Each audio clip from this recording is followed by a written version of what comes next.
ఇక మీడియాతో chit chat సందర్భంగా బీజేపీ రాష్ట్ర అధ్యక్షుడు కేంద్ర మంత్రి కిషన్ రెడ్డి సంచలన వ్యాఖ్యలు చేశారు.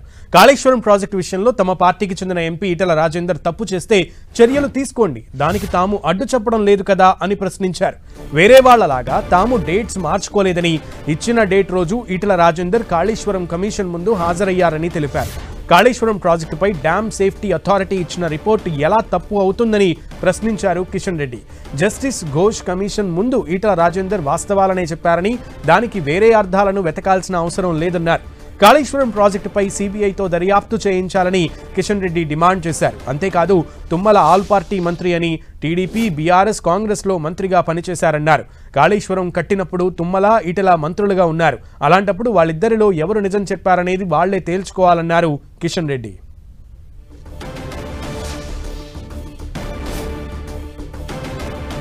రైట్, ఇటు కాళేశ్వరం ప్రాజెక్ట్ కి సంబంధించి బీజేపీ, బీఆర్ఎస్ ఒకటేనని తెలుపుతున్నటువంటి అధికార పక్ష నాయకులకి ధీటుగా బదులిచ్చారు రాష్ట్ర బీజేపీ అధ్యక్షుడు కిషన్ రెడ్డి, కేంద్ర మంత్రి. సో ఆయన చెప్పిన వర్షన్ ని బీజేపీ కంప్లీట్ గా ఓన్ చేసుకున్నటువంటి పరిస్థితి. సో కాళేశ్వరంలో అటు ఇద్దరు మంత్రులుగా ఉన్న వాళ్లలో ఎవరు నిజం చెప్పారనేది వాళ్లే తేల్చుకోవాలని అన్నారు. సో బీజేపీ కార్యాలయం అసలు దీనికి సంబంధించి క్లియర్ గా రాష్ట్ర అధ్యక్షుడు చేసినటువంటి కామెంట్స్ కి సంబంధించి పూర్తి సమాచారం బీజేపీ కార్యాలయం నుంచి మా ప్రతినిధి అజయ్ అందిస్తారు. అజయ్. సునీల్, ఏదైతే నిన్న కాళేశ్వరం కమిషన్ ముందు ఈటల రాజేందర్ చెప్పినటువంటి విషయాలను కేంద్ర మంత్రి, బీజేపీ రాష్ట్ర అధ్యక్షుడు కిషన్ రెడ్డి సమర్థించే ప్రయత్నం చేశాడు.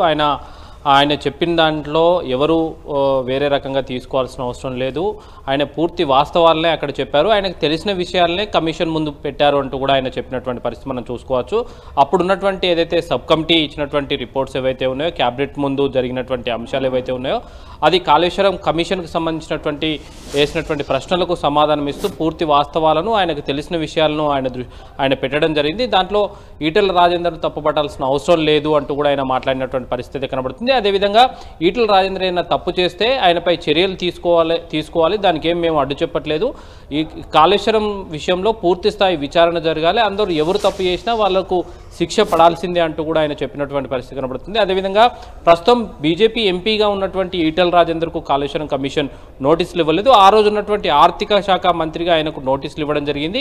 ఆయన కూడా ఆర్థిక శాఖ మంత్రిగా ఆయనకు తెలిసిన విషయాల్లోనూ అన్నింటినీ ఆయన వివరించడం జరిగింది. ఈ నేపథ్యంలో ఆయన పూర్తి వాస్తవాలను, ఆయనకు తెలిసిన విషయాలను కమిషన్ ముందు పెట్టినటువంటి పరిస్థితి కనబడుతుంది. అందులో మా నాయకులు కూడా ఆయన విషయాలను సమర్థించడమో వ్యతిరేకించడమో కాకుండా ఆయన చెప్పిన విషయాలను వాస్తవంగా ఉన్నాయన్న విషయాన్ని పరిగణలోకి తీసుకోవాల్సిన అవసరం ఉంది అంటూ కూడా ఆయన చెప్పినటువంటి పరిస్థితి మనం చూసుకోవచ్చు. అదేవిధంగా ఇంకా చిట్చాట్లో చూసుకున్నట్లయితే ఏదైతే నేషనల్ డ్యామ్ సేఫ్టీ అథారిటీ ఉందో, ఆ నేషనల్ డ్యామ్ సేఫ్టీ అథారిటీ ఇచ్చిన రిపోర్ట్ను బీఆర్ఎస్ ఏ విధంగా తప్పుపడుతుంది, మేడిగడ్డ ప్రాజెక్టు కూలింది వాస్తవం కాదా, అదే అంశం పైన నేషనల్ డ్యామ్ సేఫ్టీ అథారిటీ అనేది రిపోర్ట్ ఇచ్చింది, దాన్ని బీజేపీ రిపోర్ట్ అని కేటీఆర్ ఏ విధంగా మాట్లాడతారు అంటూ కూడా కేటీఆర్ పైన కూడా కొంత పౌరుష పదజాలంతో కిషన్ రెడ్డి వ్యాఖ్యానించినటువంటి పరిస్థితి మనకు కనబడుతుంది. అదేవిధంగా నేషనల్ డ్యామ్ సేఫ్టీ అథారిటీ ఇచ్చినటువంటి రిపోర్ట్ను కూడా ఆయన సమర్థించినటువంటి పరిస్థితి. ఎందుకంటే మన కళ్ళ ముందే మేడిగడ్డ ప్రాజెక్టు కూలిపోయిందన్న విషయం ఆయనకు తెలియట్లేదా అంటూ కూడా ఆయన మాట్లాడినటువంటి పరిస్థితి కనబడుతుంది. అదేవిధంగా ఏదైతే కమిషన్ ఇచ్చినటువంటి రిపోర్టును ఆధారంగా అయితేనేమి, ఇప్పుడు ఏదైతే కాళేశ్వరం కమిషన్ పైన వేసినటువంటి కమిషన్ ఇచ్చే రిపోర్ట్ ఆధారంగా మొత్తం ఇవన్నీ విషయాలు బయటికి రావాలంటే పూర్తి స్థాయిలో సిబిఐ విచారణ జరగాల్సిందే, అందులో ఎవరు తప్పు జరిగినా వాళ్ళు ఎంతటి వారైనా కూడా శిక్షించాల్సిందే అంటూ కూడా ఆయన కామెంట్ చేయడం జరిగింది. ఇటు తుమ్మల నాగేశ్వరరావు ప్రస్తావించిన అంశాలను కిషన్ రెడ్డి దృష్టికి తీసుకెళ్లగా ఆయన ఆల్ట్ పార్టీ మినిస్టర్, అన్ని ప్రస్తుతం ఇటు తెలంగాణలో ఉమ్మడి ఆంధ్రప్రదేశ్లో అధికారంలో ఉన్నటువంటి అన్ని పార్టీల్లో ఆయన మంత్రిగా పనిచేశారు. టీడీపీలో మంత్రిగా పనిచేశారు, బీఆర్ఎస్లో మంత్రిగా పనిచేశారు, ప్రస్తుతం మళ్ళీ కాంగ్రెస్లో కూడా ఆయన మంత్రిగానే ఉన్నారు. ఈ నేపథ్యంలో ఆయన ఆల్ పార్టీ మినిస్టర్ అంటూ కూడా ఆయనను కొంత వెటకారంగా మాట్లాడినటువంటి పరిస్థితి కనబడుతుంది. అదేవిధంగా ఈటల రాజేందర్ విషయంలో ఎవరు ఆ టైంలో ఇద్దరు కాళేశ్వరం కట్టిన టైంలో ఇద్దరు మంత్రులుగా ఉన్నారు, వాళ్ళిద్దరిలో ఎవరు నిజాలు చెప్పారనేది వాళ్ళే తేల్చుకోవాల్సిన అవసరం ఉంది అంటూ కూడా ఆయన చెప్పడం జరిగింది. ఓకే అజయ్.